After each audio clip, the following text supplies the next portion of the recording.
مفتی محمد شفیع اللہ کے بیانات سننے کے لیے یقین محکم چینل کو سبسکرائب کریں۔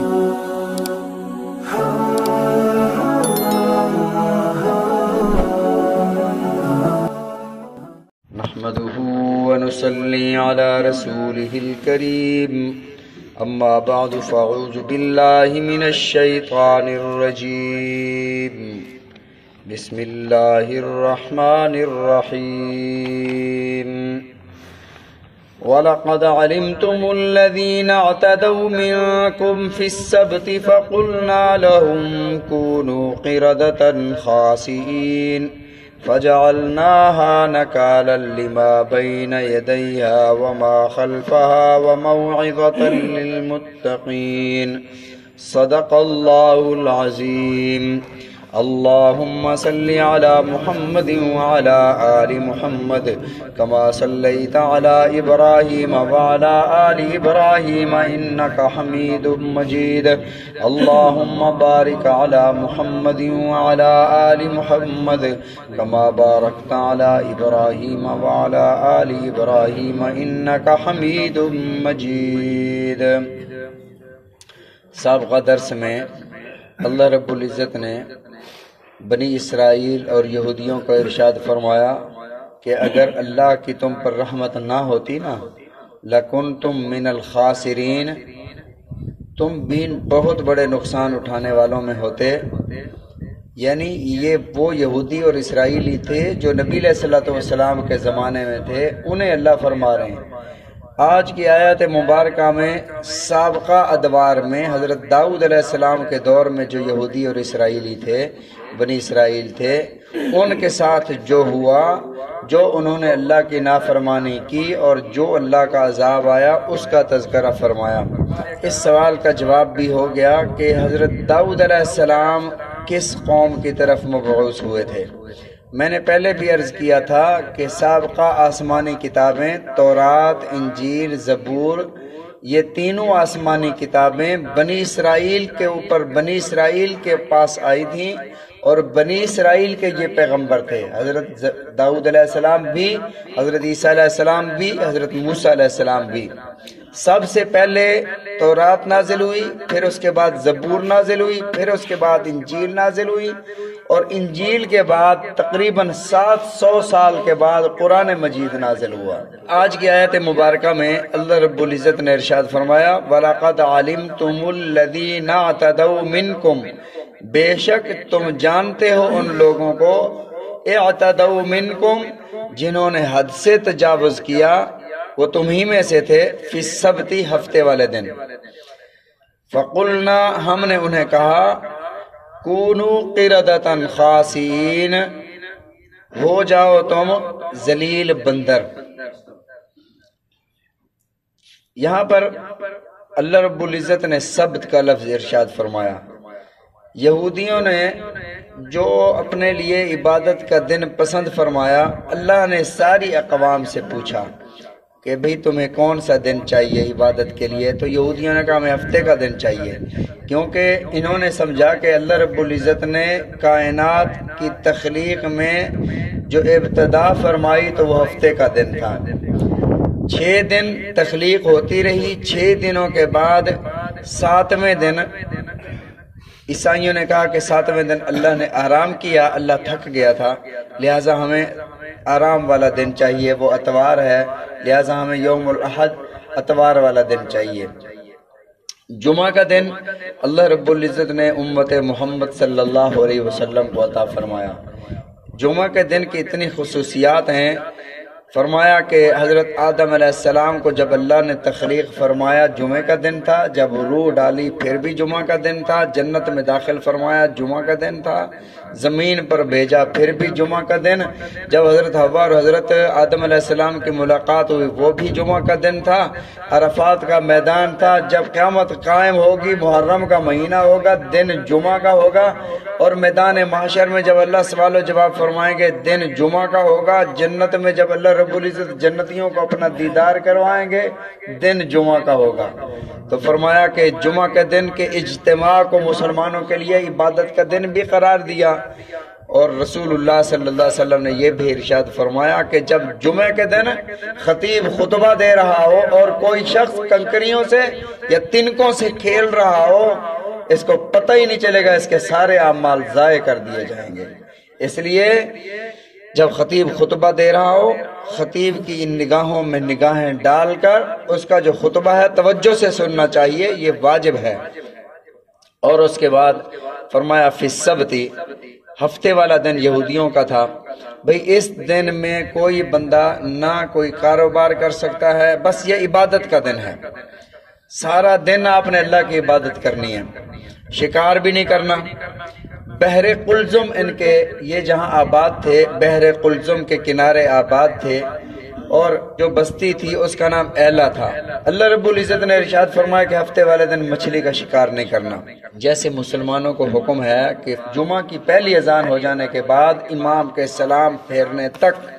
نکاح کرنا بھی جائز نہیں ہے،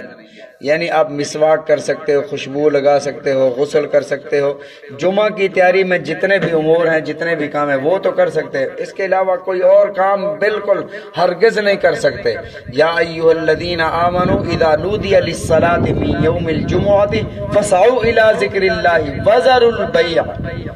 خرید و فروخت چھوڑ دو، کھیتی باڑی چھوڑ دو، جو بھی تمہارے دنیا کے کام ہیں سارے چھوڑ دو۔ اگر یہ کوئی کام کرتا ہے تو حرام کا مرتکب ہوتا ہے، کوئی کام نہیں کرنے۔ تو فرمایا انہیں بھی حکم ہوا کہ ہفتے والے دن مچھلی کا شکار نہیں کرنا۔ اب ہفتے والے دن مچھلی اوپر اوپر ہوتی، ایسے لگتا ہے جیسے دریا بھرا ہوا ہے، باقی دنوں میں مچھلی دور دور تک نہیں ملتی تھی، اور ان کی تجارت کا دار و مدار بھی مچھلی کے شکار پر تھا۔ اب انہوں نے ایسا کیا، دریا کے ساتھ ساتھ چھوٹے چھوٹے حوض بنا لیے، وہاں سے درے کھولتے، بند کھولتے، اور پانی جیسے اندر آتا حوضوں میں مچھلی بھی ساری اندر آ جاتی، حوض بند کر لیتے، سارا ہفتہ شکار بھی کرتے، مچھلی بیچتے بھی صحیح اور کھاتے بھی۔ اور یہ ایک دو دن نہیں، سالہ سال تک ایسے ہوتا رہا، یہ ایسے ہیلا کرتے رہے۔ اگر کوئی ان سے کہتا کہ یار ایسے نہ کرو، کہتے ہم کون سا شکار کر رہے ہیں،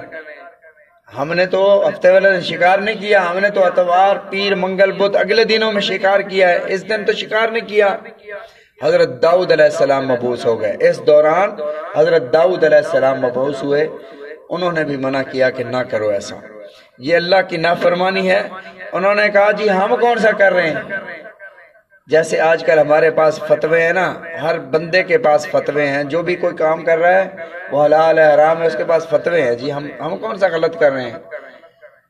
ہیلا سازی۔ اسی وجہ سے رسول اللہ صلی اللہ علیہ وسلم نے ارشاد فرمایا لا ترتکبوا مرتکبت الیہود، ایسے ارتکاب نہ کرو جس طرح یہود نے ارتکاب کیا، فتستحلوا محارم اللہ، اللہ کی حرام کردہ چیزوں کو ہیلوں کے ذریعے سے حلال کیا، تم نہ کرنا۔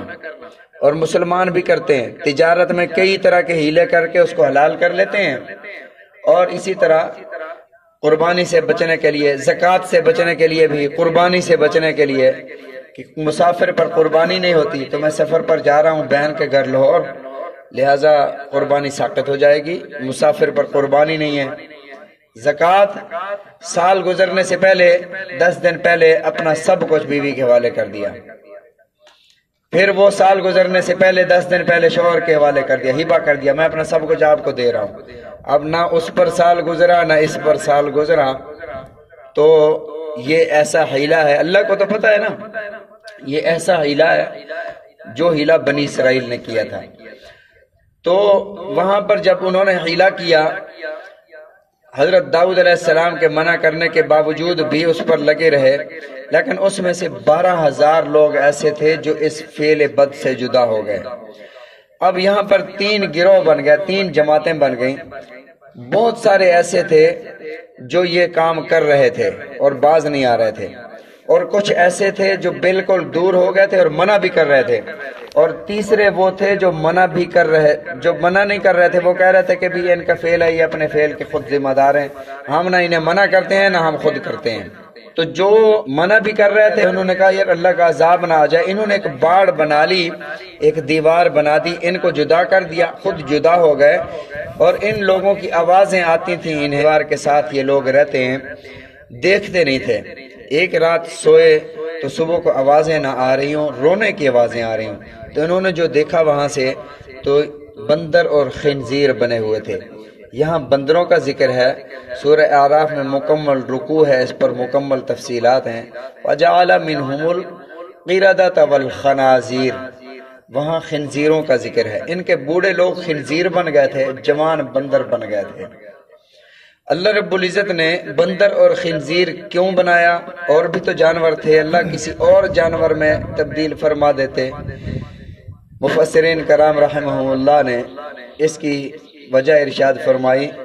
کہ جانوروں میں سب سے رذیل ترین جانور جو ہیں یہ دو ہیں۔ کیوں؟ اس لیے کہ باقی دنیا کے جتنے بھی جانور ہیں بیک وقت ایک مادہ کے ساتھ کئی نر جو ہے وہ ملاپ نہیں کرتے، لیکن خنزیر ایسا جانور ہے یہ ایک مادہ کے ساتھ کئی نر ملاپ کرتے ہیں،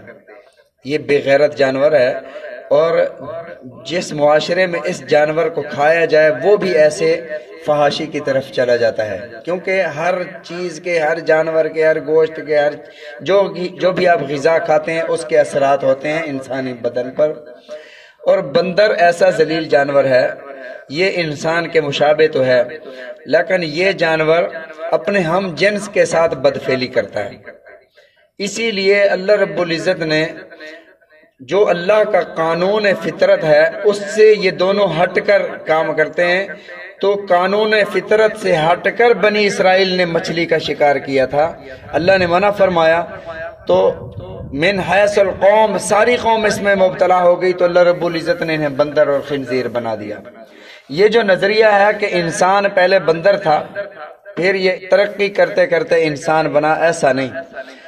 انسان کو اللہ نے انسان پیدا فرمایا، بندر اور خنزیر کو اللہ نے بندر ہی بنایا، یہ انسان نہیں۔ جس قوم پر اللہ کا عذاب آتا ہے اس قوم کی نسل نہیں رہتی باقی دنیا میں۔ تو یہ جو بندر بنے تھے، یہ خنزیر بنے تھے، یہ 3 دن کے اندر اندر سارے کے سارے مارے گئے تھے، سارے کے سارے مر گئے تھے۔ تو وہ جو نجات پانے والے بنی اسرائیل تھے وہ دیکھ رہے تھے کہ یہ سارے کے سارے رو رہے ہیں، بول نہیں سکتے تھے، ہوش تھا انہیں، پہچانتے تھے ایک دوسرے کو، البتہ ان کی شکلیں مسخ ہو گئی تھیں۔ 3 دن کے اندر اندر وہ ساری کی ساری قوم ہلاک ہو گئی۔ تو اللہ نے فرمایا سارے جانتے ہیں جنہوں نے حد سے تجاوز کیا، زیادتی کی اپنے آپ پر ہفتے والے دن، فَقُلْنَا ہم نے انہیں کہا کونو بن جاؤ قردۃ خاسئین ذلیل بندر، فجعلناها نکا صرف بنا دیا نہیں بلکہ بنا دیا ہم نے ان کو عبرتناک، ان کی اس حالت کو عبرت کا نشان بنا دیا، لما بین یدیہا وما خلفہا، یدیہا وما خلفہا، پہلے والوں کے لیے اور بعد والوں کے لیے۔ پہلے والوں کے لیے کیسے نشان عبرت بنایا؟ جو پہلے گزر چکے ہیں ان کے لیے، آگے پیچھے والوں کے لیے، کہ کتابوں میں، آسمانی کتابوں میں یہ درج فرما دیا، لکھ دیا کہ ان کے ساتھ ایسا ہوا تھا۔ وَمَوْعِظَةً لِّلْمُتَّقِينَ، اور یہ نصیحت ہے اللہ سے ڈرنے والوں کے لیے کہ خدا سے ڈرو۔ اللہ رب العزت نے اپنی نافرمانی کرنے والوں کو ایسے عذاب سے دوچار کیا ہے، اور تم کوئی خدا کے رشتہ دار نہیں ہو کہ تم خدا کی نافرمانی بھی کرتے رہو، اپنی من چاہی زندگی بھی بسر کرتے رہو اور اللہ تمہیں چھوڑ دے۔ یہ تو اللہ کی رحمت اور خدا کا کرم ہے کہ اللہ رب العزت مواخذہ نہیں فرماتے، لیکن اعمال ان سے بھی بہت گھٹیا ہیں۔ وہ جو انہوں نے ہفتے والے دن مچھلی کھائی تھی، ان کے اعمال سے آج کے لوگوں کے اعمال بہت برے ہیں، لیکن نبی رحمت صلی اللہ علیہ وسلم کی سمت پر دعائیں نہ ہوتی تو بندر خنزیر کیا پتہ نہیں کیا بن چکے ہوتے۔ اللہ تعالی ہم سب کو قرآن مجید سمجھنے کی، عمل کرنے کی توفیق عطا فرمائے، رسول اللہ صلی اللہ علیہ وسلم کے فرامین سمجھنے کی، عمل کرنے کی توفیق عطا فرمائے۔